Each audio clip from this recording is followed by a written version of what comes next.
Hello everyone, Professor Thompson here once again, and this is the third and final welcome video that I'm recording to start the Summer Speech 1100 NET courses that I am teaching. Again, I'm teaching 3 different online NET sections this summer, and so I'm teaching NET 05, NET 10, and NET 20. So you are one of my students in one of those 3 sections. And so as a student enrolled in one of those sections, you've chosen to enroll in a fully online Speech 1100 course, which means all of your coursework, your chapters, your quizzes, your speeches, everything is to be completed in an online format. Now, clearly in a speech communication class, creating the public speaking aspect, delivering speeches, it really kind of creates all of these questions and concerns. And hopefully this video answers some of those questions in what you need to do to be prepared for this fully online class. Okay, so a lot of times students take a Speech 1100 course online because they think it's easier. Again, as I said in my first video, it's not easier, but you have more flexibility. And a lot of times with that flexibility, actually, that means that you actually have some more responsibility. You really have to adhere to a strong time management schedule. You have to be aware of when deadlines are due because you're not coming to class and your professor's not reminding you. And in this case, for the Speech 1100 course, you're going to have to make sure that when you record your presentations for the speeches that you're going to give, that you adhere to the requirements of the state of Illinois so that you're successful.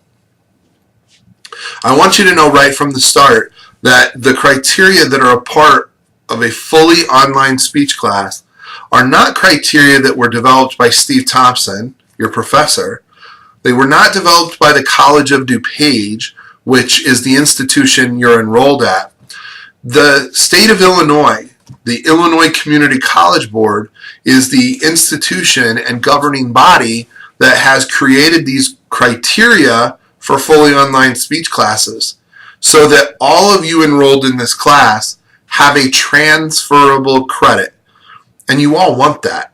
You all want your credits to leave COD, and whether that's going to Kansas, Illinois State, Western, North Central, you want these credits to be worth something when you leave. And in order for that to happen, we have to meet those state of Illinois criteria. Now, at first glance, they might seem a little intimidating, and they may shock you a little bit, but it's important that you realize that they're completely manageable, and I believe in all of you that you can do this. I think that you can all be successful. I want you to all be successful, and I don't want you to remove yourself from this course because you think you can't meet what the state of Illinois asks. So take a deep breath, and I'm going to explain some information about the public speaking aspect of the course. The state of Illinois requires that you deliver 3 presentations during the course of a Speech 1100 class. So you have 3 formal speeches that are required. 2 of those speeches will be informative presentations, and the final presentation will be a persuasive presentation.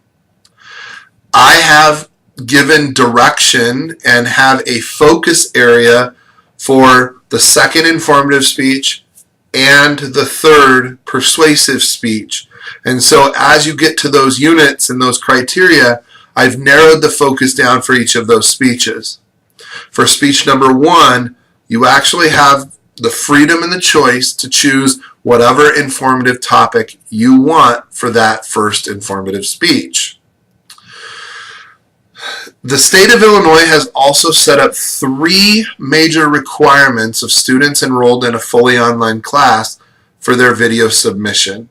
And this is because the Illinois Community College Board believes that you must meet certain public speaking guidelines.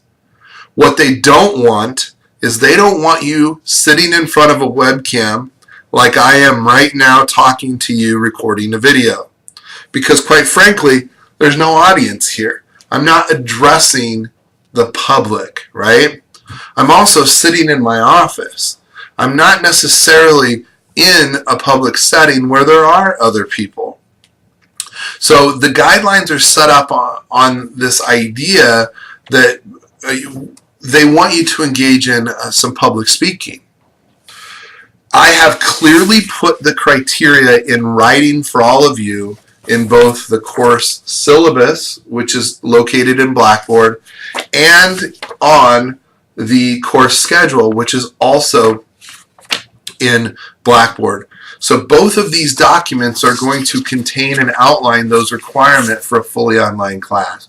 So if this video doesn't make a ton of sense to you or you're still confused, make sure you go to these two documents and read over that. You can always email me with follow-up questions as well. The 3 core criteria that the state of Illinois says that you have to meet when you record your speeches for this class is, first of all, it has to be an unedited recording. This is very easy, right? It doesn't matter what device you're recording from. It could be a little handheld HD camera. Maybe your mom or dad has one of those. Maybe you have one. It could be a video recording from a GoPro. It could be a video recording from your phone. Here's my iPhone. And you can use this device, any phone device, to record your speeches. You just want to make sure that when you hit record, you record the entire thing without starting and stopping. Okay? So you started at the beginning, you record the whole speech, and at the end you finish up. The reason is they don't want you splicing together the best sections of your presentation. So even at times, if whoever is recording your speech, it might be a little bit wobbly, you want to make sure that you are not editing any sort of video. The second requirement that the state of Illinois has is that you must give your speech in some sort of public venue. Now, if you actually look at the things that they say about a public venue, it has to be outside of your house, okay? So you can't use your living room, you can't use your dining room or your computer room or anything like that. You need to be somewhere else. Over the years that I've done these internet courses, I've had a lot of students use different venues. And I don't really care what you use as long as it's outside of the house. So let me give you some ideas. If you have other face-to-face classes and access to a classroom, don't be afraid to use those classrooms. You can go to any library, whether it's the COD library, whether it's the library at the institution you're currently at. Maybe you're in Missouri, maybe you're in Alabama. Go to the library there or pick a classroom on that campus. A public library. I've had a number of students go to the Downers Grove Library or the Naperville Library. You can go to the library and record there. It's a public venue. I've had students who have used clubhouses of their townhouse associations, where there's the pool and the sand volleyball court. There's usually some sort of clubhouse venue. Again, it's not in the house, but it's a public venue. An outdoor amphitheater, that works. I know we have one here on campus at COD that's located over by the PE building and by the arts building, and they put on a number of theatrical productions outdoors all summer. You could use one of those outdoor amphitheaters. Downtown Naperville has one as well. A public movie theater. I've had students who have gone to the movies and recorded their presentation in an empty movie theater. That works as well. You can use study rooms at public venues. At a college campus, sometimes that there is it looks almost like a boardroom or something like that. But these are study rooms that you can check out. Those would work. I've had students who have used boardrooms at their parents' offices, conference meeting rooms at offices. Those work as well. Here on campus at COD, we have a number of meeting rooms with long tables that seat 10, 12 people. Those kind of boardroom, meeting room type places are perfectly acceptable. I've had a student who in the past recorded her presentations outside of Union Station in downtown Chicago. And so it was an outdoor venue similar to an outdoor amphitheater, but she went out and she gathered a group of people to watch her presentation, and obviously more people gathered around as they were curious, but it was outdoors, it was in public, it was not in her house, and it was what she felt she had to do in order to meet the criteria. And I've also had students who have used restaurants in the past. People who are waiters and waitresses who have used that as a public venue. It's obviously a workplace venue oftentimes.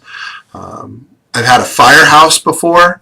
A paramedic in my class had used the firehouse that he was assigned to, and that worked out very well too. The third and final criteria for the state of Illinois requirements is that you must have an audience of 8 or more people. I can't bend the rules on this one, and I find that this is oftentimes the most challenging and tricky ask that the state of Illinois has. But because it's a state requirement, I personally can't change that. So you need to figure out a way to gather 8 people together to watch the presentation. And those people need to be 16 years of age or older. These can be family members, they can be friends, they can be coworkers, and quite frankly, they can even be strangers. So in that instance where I said you could use a restaurant, other patrons that are there, I'm going to count them for you because they're going to be listening to your presentation from whatever table that they're at. The lady who recorded outside of Union Station, the homeless guy who was on the ground sitting there watching her while she was standing next to him, he was a participant. He was listening. He was there. So, whether you gather your coworkers on a lunch break, whether you have your face-to-face class stay after class for 5 minutes to help you out, whether you have your family and friends over for a barbecue at a park on a weekend, I'm sure that there's a way that you can get together 8 people. Do your best. Again, family, friends, coworkers, and even strangers. Don't be afraid to ask. All of your presentations are 5 to 10 minutes long, so any speaking opportunity, you're not really asking a ton of time for somebody to watch what you're doing so that you can record it, okay? But those are the 3 criteria, and I can't bend on any of them, unfortunately. So it's just important that we all move forward knowing what's expected of us in the fully online class. I will be also loading a document into the announcements section, and I will also load the document into the online submission tab, and the same document will be posted in each unit. And this is a document that is from the publisher that gives you some information on how you can actually physically upload your video into Blackboard. This process is actually very simple and easy. When you come into Blackboard, after you've recorded your speech, there's a tab on the left side that says Online Video Submission.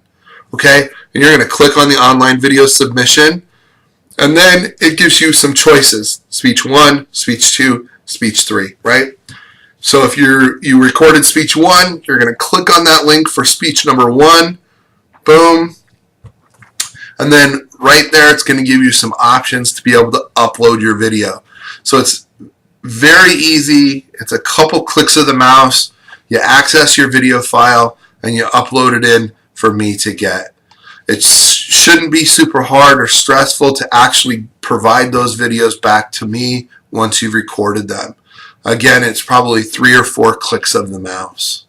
Okay, if you have questions on this, email me, contact me, make sure that we're talking, okay? I know that you can be successful. I want you to be successful, and I know that you can handle these requirements, okay? We will see you soon. We will talk to you soon. I look forward to having your videos in my class. Good luck.